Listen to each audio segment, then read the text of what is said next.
Nagwagi ng prestigyosong George Foster Peabody Award ang GMA News TV para sa TV documentary na Salat ng programang Real Time na ipinalabas noong July 2012. Umiikot ang dokumentaryo sa araw-araw na pamumuhay ng 10 taong gulang na si Mary Rose at ng kanyang pamilya. Ultimos sabon kailangan niyang hiramin para makaligo at makapasok sa eskwela. Malaking problema rin ni Mary Rose ang pagkain sa araw-araw.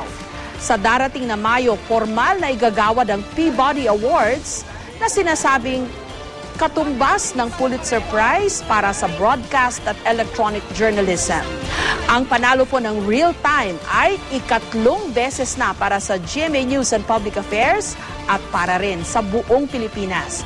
Unang nakuha ng GMA7 ang Peabody noong 1999 para sa mga dokumentaryong Kidneys for Sale at Kamao ng Eyewitness at ulat tungkol sa child labor ng Brigada 7. Taong 2010 naman nung muli natin itong nasungkit para sa dokumentaryong Ambulansya de Paa ng Eyewitness.